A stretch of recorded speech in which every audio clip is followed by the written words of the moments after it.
ಕೃಷ್ಣದೇವರು ಉಪಮನ್ಯುವಿನ ಆಶ್ರಮದ ಸಮೀಪದಲ್ಲಿ ಇರುವಂತಹ ಗಂಗೆಯಲ್ಲಿ ಸ್ನಾನವನ್ನು ಮಾಡಿ ತರ್ಪಣಾದಿಗಳನ್ನು ಕೊಟ್ಟು ನದೀನಾಂ ತೀರ ಸಂಸ್ಥಾನೆ ಸ್ಥಾಪಿತಾನಿ ಮುನೀಶ್ವರೈಹಿ, ಅಲ್ಲಿ ಆ ಗಂಗೆಯ ತೀರದಲ್ಲಿ ಅನೇಕ ಲಿಂಗಗಳನ್ನು ಪ್ರತಿಷ್ಠೆ ಮಾಡಿದ್ದು ಇತ್ತಂತೆ. ಈ ಮೊದಲೇನೆ ಋಷಿಮುನಿಗಳು ಪ್ರತಿಷ್ಠೆಯನ್ನು ಮಾಡಿದ್ದು ಇತ್ತು. ಅಲ್ಲಿ ಹೋಗಿ ಕೃಷ್ಣದೇವರು ಲಿಂಗ ಪೂಜೆಗಳನ್ನು ಮಾಡುತ್ತಾರೆ. ನಾವು ಯಾವುದೇ ಪೂಜೆಯನ್ನು ಮಾಡುವಾಗ ಮೊದಲು ಅದನ್ನು ಯಾರು ಪ್ರತಿಷ್ಠೆ ಮಾಡಿದ್ದು ಯೋಚನೆಯನ್ನು ಮಾಡಬೇಕು. ಮಹಾತ್ಮರು, ಋಷಿಮುನಿಗಳಂತಹ ಮಹಾತ್ಮರು, ಸಜ್ಜನರು, ಭಗವದ್ಭಕ್ತರು ಪ್ರತಿಷ್ಠೆ ಮಾಡಿದ ಲಿಂಗದಲ್ಲಿ ಅಥವಾ ಪ್ರತೀಕಗಳಲ್ಲಿ ನಾವು ಪೂಜೆಯನ್ನು ಸಲ್ಲಿಸಬೇಕು. ಆ ರೀತಿ ಕೃಷ್ಣ ಪರಮಾತ್ಮ ಅದನ್ನು ಮಾಡಿ ತೋರಿಸ್ತಾನೆ. ಸ್ವಾಗತಂತೆ ಋಷಿಕೇಶ ಸಫಲಾನಿ ತಪಂಸಿನಃ ಯತ್ ಸಾಕ್ಷಾದೇವ ವಿಶ್ವಾತ್ಮ ಮದ್ಗೇಹಂ ವಿಷ್ಣುರಾಗತಃ. ಈಗ ವಿಸ್ತಾರವಾಗಿ ಉಪಮನ್ಯು ಮತ್ತು ಕೃಷ್ಣರ ಮಧ್ಯದ ಮಾತುಗಳನ್ನು ಹೇಳ್ತಾರೆ. ಸ್ನಾನ ಎಲ್ಲ ಮಾಡಿ, ಈಗ ಬಂದ ತಕ್ಷಣವೇ ಸ್ನಾನ ಊಟ ಎಲ್ಲ ಆಗಬೇಕಲ್ಲ, ಆದಮೇಲೆ ಸಂಪೂರ್ಣವಾಗಿ ವಿಸ್ತಾರವಾದ ಮಾತುಗಳು. ಹಾಗೆ ಕೃಷ್ಣನನ್ನು ಮಾತಾಡಿಸ್ತಾರೆ, ಸ್ವಾಗತವನ್ನು ಹೇಳುತ್ತಾರೆ. ಇವತ್ತು ಕೃಷ್ಣ, ನೀನು ನಮ್ಮ ಆಶ್ರಮಕ್ಕೆ ಬಂದದ್ದು ನನ್ನ ಹಿಂದಿನ ಪುಣ್ಯ ಅಂತ ನಾನು ಭಾವಿಸ್ತೇನೆ. ತಪಸ್ಸಿನ ಫಲ ನೀನು ಇವತ್ತು ನಮಗೆ ದರ್ಶನವನ್ನು ಕೊಡ್ತಾ ಇದ್ದೀರಿ. ತ್ವಾಂನ ಪಶ್ಯಂತೆ ಮುನಯಃ ಯತಂತೋಪೀಹ ಯೋಗಿನಃ. ಪ್ರಯತ್ನಪಟ್ಟು ನೂರಾರು ರೀತಿಯಲ್ಲಿ ಶ್ರಮಪಟ್ಟರೂ ನಿನ್ನ ದರ್ಶನ ಮಾಡಿಕೊಳ್ಳುವುದು ಕಷ್ಟ ಇದೆ. ಅಂಥದ್ದು ನೀನಾಗಿಯೇ ಬಂದು ನಮಗೆ ದರ್ಶನವನ್ನು ಕೊಡ್ತಾ ಇದ್ದೀರಿ. ನಮ್ಮ ಭಾಗ್ಯ ಅಂತ ನಾನು ಭಾವಿಸ್ತೇನೆ ಅಂತ ಹೀಗೆಲ್ಲ ಉಪಮನ್ಯುಗಳು ಕೃಷ್ಣನಿಗೆ ಮಾತಾಡ್ತಾರೆ. ಆಗ ಕೃಷ್ಣ ಅಂತಾನೆ,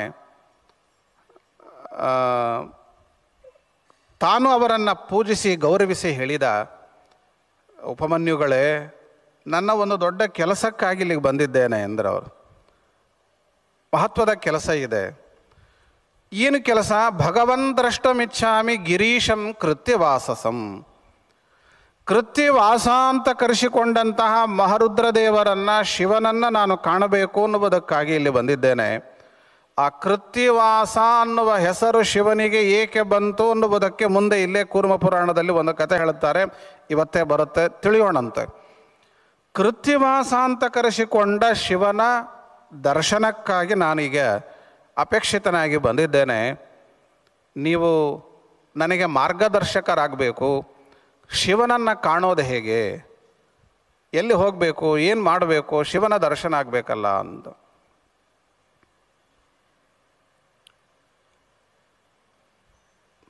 ಪ್ರತ್ಯಾಹ ಭಗವಾನುಕ್ತಃ ದೃಶ್ಯತೆ ಪರಮೇಶ್ವರಃ ಭಕ್ತೀವ ಉಗ್ರೇಣ ತಪಸಾ ತತ್ಕುರುಷ್ವೇಹ ಸಂಯತಃ ಅಂತ. ಅದಕ್ಕೆ ಉಪಮನ್ಯುಗಳಂತಾರೆ, ಇಂಥ ಮನೆಯಲ್ಲಿ ಶಿವ ಇದ್ದಾನೆ, ಹೋಗೋ ಭೇಟಿಯಾಗೋ ಅಲ್ಲ. ಆ ದೇವರನ್ನು ಕಾಣಬೇಕಾದರೆ, ಇದು ಕಾಣುವುದು ಅಂದರೆ ನೋಡುವುದು ಮಾತ್ರ ಅಲ್ಲ, ಅವನಿಂದ ಫಲ ಪಡೆಯುವುದು. ಫಲ ಪಡೆಯುವುದು ಅಂತ ಇದ್ದರೆ, ಅಪೇಕ್ಷಿತವಾದಂತಹ ಪುರುಷಾರ್ಥವನ್ನು ಹೊಂದಬೇಕು ಅಂತ ಇದ್ದರೆ ತಪಸ್ಸು ಮಾಡಿಯೇನೇ ಆಗಬೇಕು. ಅದಕ್ಕೆ ಉಪಮನ್ಯುಗಳಂದರು, ಕೃಷ್ಣ, ಶಿವನಿಗಾಗಿ ನೀನು ಭಕ್ತಿಯಿಂದ ತಪಸ್ಸು ಮಾಡಪ್ಪ. ಭಕ್ತೀವ ಉಗ್ರೇಣ ತಪಸಾ ತತ್ಕುರುಷ್ವೇಹ ಸಂಯತಃ. ಶಿವನಿಗಾಗಿ ತಪಸ್ಸು ಮಾಡು, ಶಿವ ನಿನಗೆ ದರ್ಶನವನ್ನು ಕೊಡುತ್ತಾನೆ. ಹೌದು, ಎಲ್ಲಿ ತಪಸ್ಸು ಮಾಡಬೇಕು? ಕಂಡಲ್ಲೆಲ್ಲ ಮಾಡಲಿಕ್ಕಿಲ್ಲ. ಜಾಗ ಶುದ್ಧಿ ಇರಬೇಕು, ಪವಿತ್ರವಾದ ಸ್ಥಳದಲ್ಲಿ ತಪಸ್ಸನ್ನು ಮಾಡಬೇಕು. ಎಲ್ಲಿ ಮಾಡಬೇಕು ಹೇಳಿ? ಕೃಷ್ಣ ಕೇಳಿದ. ಅದಕ್ಕೆ ಬರಂದರು, ನಮ್ಮ ಆಶ್ರಮದ ಸಮೀಪದಲ್ಲಿನೇ ತಪಸ್ಸು ಮಾಡಪ್ಪ ನೀನು. ಇಹ ದೇವಃ ಸಪತ್ನೀಕಃ ಭಗವಾನ್ ವೃಷಭಧ್ವಜಃ. ಈ ಸ್ಥಳದಲ್ಲಿ, ಈ ಸಮೀಪದಲ್ಲಿ ಶಿವನು ತನ್ನ ಪತ್ನಿ ಪಾರ್ವತಿಯೊಂದಿಗೆ ಕ್ರೀಡಿಸ್ತಾ ಇರುತ್ತಾನೆ, ವಿಹಾರವನ್ನು ಮಾಡುತ್ತಾನೆ. ಕ್ರೀಡಾಭೂಮಿ ಇದು ಶಿವನಿಗೆ. ಈ ಆಶ್ರಮದಲ್ಲಿ ನೀನು ತಪಸ್ಸನ್ನು ಮಾಡಬಹುದು. ಇದೇ ಆಶ್ರಮದಲ್ಲಿ ಈ ಹಿಂದೆ ಅನೇಕರು ತಪಸ್ಸು ಮಾಡಿ ಸಿದ್ಧರಾಗಿದ್ದಾರೆ, ತಮ್ಮ ಅಪೇಕ್ಷೆಯನ್ನು ಪೂರ್ಣ ಮಾಡಿಕೊಂಡಿದ್ದಾರೆ. ಉದಾಹರಣೆಗೆ ವಸಿಷ್ಠರು ಇದೇ ಆಶ್ರಮದಲ್ಲಿ ತಪಸ್ಸನ್ನು ಮಾಡಿ ಶಿವನಿಗಾಗಿ ಯೋಗ ಸಿದ್ಧಿಯನ್ನು ಪಡೆದರು. ಭಗವಾನ್ ವೇದವ್ಯಾಸ ದೇವರು ಇಲ್ಲಿಯೇ ತಪಸ್ಸನ್ನು ಮಾಡಿ ಜ್ಞಾನವನ್ನು ಪಡೆದರು. ಅವಿಂದನ್ ಪುತ್ರಕಾನ್ನ ರುದ್ರಾತ್ ಸೂರಯ ಭಕ್ತಿ ಸಂಯುತಾ. ಇಷ್ಟು ಮಾತ್ರ ಅಲ್ಲ, ಇನ್ನು ಅನೇಕ ಮಹನೀಯರು ಇದೇ ಜಾಗದಲ್ಲಿ ತಪಸ್ಸು ಮಾಡಿ ಮಕ್ಕಳನ್ನು ಪಡೆದದ್ದು ಇದೆ ಶಿವನ ಅನುಗ್ರಹದಿಂದ. ಕೃಷ್ಣ ಅಂದವು ನನಗೆ ಬೇಕಾದದ್ದು ಇದೇನೆ ಅಂತ. ಮಕ್ಕಳನ್ನು ಪಡೆದ ದೃಷ್ಟಾಂತ ಇದೆಯಾ? ಯೋಗ ಸಿದ್ಧಿ ಆಯಿತು, ಗ್ರಂಥವನ್ನು ಬರೆದರು, ಜ್ಞಾನ ಆಯಿತು. ನನಗೆ ಬೇಕಾದದ್ದು ಈಗ ಬಲಿಷ್ಠರಾದ ಮಕ್ಕಳನ್ನು ಪಡಿಬೇಕಿದೆ. ಅದಕ್ಕೂ ಕೂಡ ಹೇಳಿದರು, ಅವಿಂದನ್ ಪುತ್ರಕಾನ್ನ ರುದ್ರಾತ್ ಸೂರಯ ಭಕ್ತಿ ಸಂಯುತಾ. ಇದೇ ಸ್ಥಳದಲ್ಲಿ ಶಿವನಿಗಾಗಿ ತಪಸ್ಸು ಮಾಡಿ ಮಕ್ಕಳನ್ನು ಪಡೆದದ್ದು ಇದೆ ಅನೇಕ ಋಷಿಗಳು. ಸಾವರ್ಣಿ ಅಂತ ಒಬ್ಬ ಮನು, ಆ ಸಾವರ್ಣಿ ಎನ್ನುವಂತಹ ಮನು ಇಲ್ಲಿ ತಪಸ್ಸು ಮಾಡಿ ಶಿವನಿಗಾಗಿ ಅವನೂ ಸಹ ಅದ್ಭುತವಾದಂತಹ ವಿದ್ಯೆಯನ್ನು ಪಡೆದ ಗ್ರಂಥಕಾರನಾದ ಅಂತಾರೆ. ಹೀಗೆ ನಾನಾ ರೀತಿಯ ಜನ ತಪಸ್ಸು ಮಾಡಿದ್ದಾರೆ. ಭೃಗು ಋಷಿಗಳು ಇಲ್ಲಿ ತಪಸ್ಸನ್ನು ಮಾಡಿದ್ದಾರೆ. ಆದ್ದರಿಂದ ನೀನೂ ಸಹ ಇಲ್ಲೇ ತಪಸ್ಸನ್ನು ಮಾಡು. ಅಂದರೆ ಒಂದು ಕಡೆಗೆ ಹೋಗಿ ನಾವು ತಪಸ್ಸು, ಜಪ, ತಪ, ಪಾರಾಯಣ ಮಾಡುವುದು ಅಂತ ಇದ್ದರೆ ಆ ಸ್ಥಳದ ಹಿನ್ನೆಲೆ ನಮಗೆ ಗೊತ್ತಿತ್ತು ಅಂತಂದರೆ, ಅದು ಪವಿತ್ರವಾದ ಸ್ಥಳ ಅಂತಾಗಿದ್ದರೆ ಹೆಚ್ಚಿನದಾದ ಫಲವನ್ನು ಪಡೀಲಿಕ್ಕೆ ಸಾಧ್ಯ. ನಮ್ಮ ಮನೆಯಲ್ಲಿ ಮಾಡುವ ಮನೆಯ ಮಧ್ಯಭಾಗದಲ್ಲಿ ಮಾಡುವಂತಹ ಜಪಕ್ಕೂ ತುಳಸಿ ಸನ್ನಿಧಾನದಲ್ಲಿ ಮಾಡುವಂತಹ ಜಪಕ್ಕೂ ವ್ಯತ್ಯಾಸ ಇದೆ. ಸನ್ನಿಧಾನ ವ್ಯತ್ಯಾಸದಿಂದಲೇ ಪುಣ್ಯ ಹೆಚ್ಚಿನ ಬರುವುದು ಕೂಡ ಇದೆ. ಹಾಗಾಗಿ ಅನೇಕ ಮಹಾತ್ಮರು ತಪಸ್ಸು ಮಾಡಿ ಸಿದ್ಧಿ ಪಡೆದ ಸ್ಥಳ ಆದ್ದರಿಂದ ಇಲ್ಲಿ ತಪಸ್ಸನ್ನು ಮಾಡು, ಬೇಗನೆ ನಿನಗೆ ಫಲ ಆಗುತ್ತೆ ಅಂತ. ಕೃಷ್ಣ ಅದನ್ನೇ ಕೇಳಿದ್ದ, ಬೇಗನೆ ಶಿವನ ಅನುಗ್ರಹ ಆಗಬೇಕು, ಏನು ಮಾಡಬೇಕು ಅಂತ. ಆ ರೀತಿ ಇಲ್ಲಿ ತಪಸ್ಸನ್ನು ಮಾಡುತ್ತಾರೆ ಮಹರುದ್ರ ದೇವರಿಗಾಗಿ ಕೃಷ್ಣದೇವರು.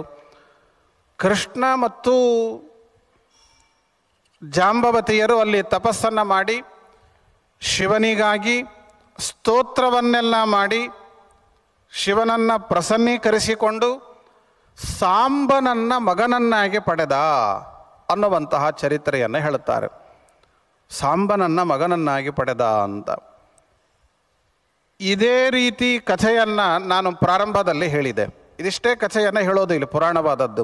ಸಾಂಬನನ್ನು ಮಗನನ್ನಾಗಿ ಪಡೆದ ಅಂತ. ಇದರ ಮುಂದಿನ ಭಾಗದಂತೆ ಹರಿವಂಶದಲ್ಲಿ ನಾವು ಕಾಣ್ತೇವೆ. ಹರಿವಂಶದಲ್ಲಿ ಹೇಳುವಾಗ ಕೃಷ್ಣ ರುಕ್ಮಿಣಿಯರು ತಪಸ್ಸನ್ನು ಮಾಡಿದ ಮೇಲೆ ಶಿವನು ವರ ಕೊಟ್ಟಂತೆ ತೋರಿಸಿ ಅಲ್ಲಿದ್ದಂತಹ ಎಲ್ಲ ಮುನಿಗಳನ್ನು ಕರೆದು ಅವರ ಮಧ್ಯದಲ್ಲಿ ಕೃಷ್ಣನನ್ನು ಕೂಡಿಸಿ ತಾನು ಮಹರುದ್ರ ದೇವರು ಆಡಿದ ಮಾತು ಇದೆ. ಇವತ್ತಿಗೂ ಪುಸ್ತಕದಲ್ಲಿ ಅದನ್ನು ನಾವು ಕಾಣಲಿಕ್ಕೆ ಸಾಧ್ಯ. ಎಲ್ಲ ಪುಸ್ತಕಗಳಲ್ಲಿಯೂ ಇವೆ. ಮಹರುದ್ರ ದೇವರಂತಾರೆ, ಋಷಿಗಳೇ, ಕೃಷ್ಣ ನನ್ನನ್ನು ತಪಸ್ಸು ಮಾಡಿ ಮಗನನ್ನು ಪಡೆಯಬೇಕಾದ ಅನಿವಾರ್ಯತೆ ಇಲ್ಲ. ಅನಂತ ಜೀವರನ್ನು ಸೃಷ್ಟಿಗೆ ತರುವವನು ಅವನು ಇದ್ದಾನೆ, ಸಮರ್ಥನಿದ್ದಾನೆ. ಆದರೂ ಕೂಡ ಕೆಲವೊಮ್ಮೆ ಶಿವನ ಆರಾಧನೆಯೂ ವಿಹಿತ. ನನಗೆ ಕೀರ್ತಿಯನ್ನು ಕೊಡುವುದೇ ಇದೆ. ನನಗೆ ಕೀರ್ತಿಯನ್ನು ಕೊಡುವುದಕ್ಕಾಗಿ ಬಂದು ಇಲ್ಲಿ ತಪಸ್ಸನ್ನು ಮಾಡಿದಂತೆ ಕೃಷ್ಣ ತೋರಿಸಿದ್ದಾನೆ. ಇದನ್ನು ನೀವು ವಿಪರೀತವಾಗಿ ಅರ್ಥ ಮಾಡಿಕೊಳ್ಳಬೇಡಿ ಅಂತ ಹರಿವಂಶದಲ್ಲಿ ಆ ಮಾತುಗಳು ಉಂಟು. ಹಾಗೆ ಅದೇ ರೀತಿಯಲ್ಲಿ ಇಲ್ಲಿಯೂ ಕೂಡ ನಾವು ತಿಳಿಬೇಕು. ಸಾಂಬನನ್ನು ಕೃಷ್ಣ ಪರಮಾತ್ಮ ಮಗನನ್ನಾಗಿ ಪಡೆಯುತ್ತಾನೆ ಶಿವನನ್ನು ಆರಾಧಿಸಿ ಅನ್ನುವುದಾಗಿ ಹೇಳ್ತಾರೆ. ಇದು ದರ್ಶನ ಭಾಷೆಯಲ್ಲಿ ಇರುವಂತಹ ಕಥೆ ಎನ್ನುವುದನ್ನು ಎಂದು ನಾವು ಮರೆಯಬಾರದು. ಕೃಷ್ಣನನ್ನು ಶಿವನು ಕೇಳಿಕೊಂಡ, ಇಲ್ಲೇ ಕೆಲವು ದಿವಸ ಇರು ಅಂತ. ಕೆಲವು ದಿವಸ ಅಲ್ಲೇ ಇರ್ತಾರೆ ಕೃಷ್ಣ ಪರಮಾತ್ಮ. ಕೃಷ್ಣನಿದ್ದು ತಪಸ್ಸೆಲ್ಲ ಮುಗಿಸಿದ ನಂತರದಲ್ಲಿ ಆ ಕೈಲಾಸದ ಉಪಮನ್ಯುವಿನ ಆಶ್ರಮದ ಸಮೀಪದಲ್ಲಿ, ಅಲ್ಲಿ ಕೇವಲ ಋಷಿಗಳು ಮಾತ್ರ ಇರುವ ಸ್ಥಳ ಅಲ್ಲ ಅದು. ಯಾವ ರೀತಿ ಋಷಿಗಳಿಗೆ ತಪೋಭೂಮಿಯೋ ಅದು ದೇವತೆಗಳಿಗೆ ಕ್ರೀಡಾ ಭೂಮಿಯೂ ಕೂಡ ಹೌದು, ಹಿಮವತ್ ಪರ್ವತ. ಹಾಗೆ ಆ ದೇವ ಗಂಧರ್ವರು ಮೊದಲಾದಂತಹ ಜನರು ಕೃಷ್ಣನನ್ನು ನೋಡುವುದಕ್ಕಾಗಿ ಬರ್ತಾರೆ. ಕೃಷ್ಣದೇವರು ಅವರೊಂದಿಗೆ ವಿಹರಿಸಿ ಆ ಎಲ್ಲ ಜನರನ್ನು, ದೇವತೆಗಳನ್ನು ಅನುಗ್ರಹಿಸಿ ತನ್ನ ದರ್ಶನ ಸ್ಪರ್ಶನಾದಿಗಳಿಂದ ಅನುಗ್ರಹವನ್ನು ಮಾಡಿ ದೇವರು ನಂತರದಲ್ಲಿ ಊರಿಗೆ ಬರಬೇಕಿದೆ. ಕೃಷ್ಣದೇವರು ಬರುವುದು ಬಹಳ ತಡವಾಯಿತು. ಬಹಳ ದಿವಸ ಆಯಿತು ಕೃಷ್ಣ ದ್ವಾರಕೆಯನ್ನು ಬಿಟ್ಟು ತಪಸ್ಸಿಗೆ ಹೋಗಿ. ಇತ್ತ ಕಡೆಗೆ ಊರಿನ ಜನ, ದ್ವಾರಕೆಯ ಜನ ಯೋಚನೆ ಮಾಡ್ತಿದ್ದರಂತೆ, ಏನು ಮಾಡೋದು, ಕೃಷ್ಣ ಬಹಳ ದಿನ ಆಯಿತು ಬರಲೇ ಇಲ್ಲ, ಬಹಳ ಚಿಂತೆಯಲ್ಲಿ ಇದ್ದರಂತೆ. ಸುಚಿರಂ ಕಾಲಂ ದೇವದೇವ ಪುರೇ ಹರಿಹಿ ರೇಮೆ ನಾರಾಯಣ ಶ್ರೀಮಾನ್ ಮಾಯಾ ಮೋಹಿಯನ್ ಜಗತ್ ಬಭೂವು ವಿಕಲಾಭೀತ ಗೋವಿಂದ ವಿರಹೇ ಜನಾಃ. ಗೋವಿಂದನ ವಿರಹದಿಂದ ಕೃಶರಾದರು ದ್ವಾರಕೆಯ ಜನ. ಆಗ ಕೃಷ್ಣ ಪರಮಾತ್ಮನಿಗೆ ಇದು ಅರ್ಥ ಆಗಿತ್ತು. ಅದಕ್ಕೆ ದೇವರು ಏನು ಮಾಡಿದ ಅಂದರೆ ತನ್ನ ವಾಹನನಾದ ಗರುಡನನ್ನು ಮುಂದೆ ಕಳಿಸ್ತಾನಂತೆ. ಗರುಡ ದೇವರನ್ನು ಮುಂದೆ ಕಳಿಸಿ ನಾನು ಬರುವ ಸಂಗತಿಯನ್ನು ಅವರಿಗೆ ತಿಳಿಸುವಂತೆ ಹೇಳಿ ಕಳಿಸ್ತಾನೆ. ಆದರೆ ಆ ಹೊತ್ತಿಗಾಗಲೇ ಅಲ್ಲಿ ಅನೇಕ ರಾಕ್ಷಸರು ದ್ವಾರಕೆಯ ಮೇಲೆ ಆಕ್ರಮಣವನ್ನು ಮಾಡಿದ್ದರಂತೆ. ಅವರನ್ನು ಗರುಡ ದೇವರು ತಾನೇ ಹೋಗಿ ಅವರನ್ನೆಲ್ಲ ನಾಶವನ್ನು ಮಾಡಿ ದ್ವಾರಕೆಯನ್ನು ರಕ್ಷಣೆ ಮಾಡಿದ್ದ. ಕೃಷ್ಣನ ಸೇವೆಯನ್ನು ಗರುಡ ದೇವರು ಈ ಮೂಲಕ ಮಾಡಿದ್ದರು ಅಂತ ಈ ಕೂರ್ಮ ಪುರಾಣವಾದದ್ದು ತಿಳಿಸ್ತದೆ. ಇಷ್ಟು ಹೇಳಿ ಕೃಷ್ಣ ಪರಮಾತ್ಮ ತಾನು ಪರಂಧಾಮಕ್ಕೆ ಹೊರಟ ಅಂತ ಹೇಳಿಬಿಡ್ತು ಪುರಾಣ. ನೋಡಿ, ಇದೊಂದೇ ಕಥೆಯನ್ನು ಹೇಳೋದು ಕೂರ್ಮ ಪುರಾಣ. ಉಳಿದ ಹಿಂದಿನ ಮುಂದಿನ ಯಾವ ಕಥೆಯನ್ನು ಹೇಳೋದಿಲ್ಲ. ಆದರೆ ಒಂದು ಮಾತಿನಲ್ಲಿ ಎಲ್ಲವನ್ನೂ ಸಂಗ್ರಹ ಮಾಡಿದೆ. ಏನು ಸಂಗ್ರಹ ಮಾಡಿದೆ?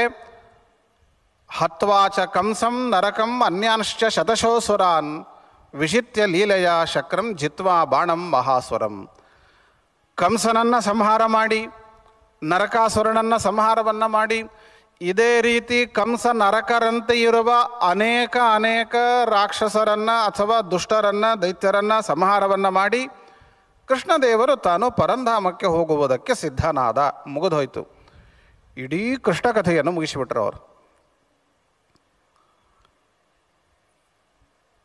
ಕೃಷ್ಣದೇವರು ಪರಂಧಾಮಕ್ಕೆ ಹೋಗುವುದಕ್ಕೆ ಸಿದ್ಧನಾದಾಗ ಭೃಗು ಮೊದಲಾದ ಋಷಿಗಳು ಬರುತ್ತಾರೆ. ಇದು ಮುಂದಿನ ನಮ್ಮ ತೀರ್ಥಯಾತ್ರಾದಿಗಳ ವಿಚಾರಗಳು ಅಂತೇನು ಹೇಳಿದೆ ಅಲ್ಲಿಗೆ ಸಂಪರ್ಕವಾಗುವಂತಹ ಕಥೆ ಇದು. ಹಾಗಾಗಿ ಇದನ್ನು ಸ್ವಲ್ಪ ವಿವರಣೆ ಕೊಡುತ್ತೇನೆ. ಕೃಷ್ಣದೇವರು ಪರಂಧಾಮಕ್ಕೆ ಅಂತ ಸಿದ್ಧನಾದಂತಹ ಕಾಲದಲ್ಲಿ ಕೃಷ್ಣನನ್ನು ನೋಡಬೇಕು ಅಂತ ಸಾವಿರಾರು ಜನ ಋಷಿಗಳು ಬರುತ್ತಾರೆ. ಏಕಾದಶ ಸ್ಕಂಧದಲ್ಲಿಯೂ ಕೂಡ ಇದರ ಬಗ್ಗೆ ಮಾಹಿತಿ ನಮಗೆ ಸಿಗುತ್ತೆ. ಪ್ರಾರಂಭದಲ್ಲಿ ಹೇಳಿದ್ದಾರೆ, ಭೃಗ್ವಾದ್ಯಾಹ ಕೃಷ್ಣಂ ಈಶ್ವರಂ.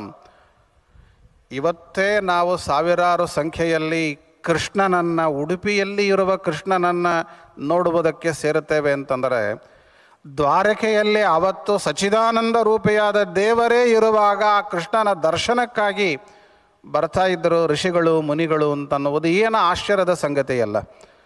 ಬರ್ತಾ ಇದ್ರು ಅಷ್ಟೇ ಅಲ್ಲ, ಎಷ್ಟೋ ದಿವಸ ಅಲ್ಲೇ ಇದ್ದು ಬಿಡ್ತಾ ಇದ್ರಂತ. ಅವರು ಕೃಷ್ಣ ದರ್ಶನ ಮಾಡಿಕೊಂಡು ಅಲ್ಲೇ ಇದ್ದು ಬಿಡ್ತಾ ಇದ್ರು. ಪಿಂಡಾರಕದಲ್ಲಿ ಅವರೆಲ್ಲ ವಾಸವನ್ನು ಮಾಡಿಕೊಂಡು ಇರ್ತಾ ಇದ್ರು ಅಂತ. ಹಾಗೆ ಕೃಷ್ಣನ ದರ್ಶನಕ್ಕಾಗಿ ಭೃಗು ಮೊದಲಾದ ಋಷಿಗಳು ಬಂದಿದ್ದಾರೆ. ಕೃಷ್ಣ ಅಂದ, ಅವರನ್ನೆಲ್ಲ ಪೂಜಿಸಿ ಗೌರವಿಸಿ ಹೇಳಿದ, ಋಷಿಗಳೇ, ಕಲಿಕಾಲ ಬಂದಿದೆ, ನಾನು ಗಮಿಷ್ಯಾಮಿ ಪರಂ ಸ್ಥಾನಂ, ಪರಂಧಾಮಕ್ಕೆ ನಾನು ಹೋಗುವುದಕ್ಕೆ ಇಷ್ಟಪಟ್ಟಿದ್ದೇನೆ. ಸ್ವಕೀಯಂ ವಿಷ್ಣು ಸಂಜ್ಞಿತಂ, ನನ್ನ ಮೂಲ ರೂಪ ವಿಷ್ಣು ರೂಪ ಅಲ್ಲಿ ಹೋಗಿ ಸೇರಬೇಕಿದೆ, ನಾನು ಹೋಗ್ತೇನೆ.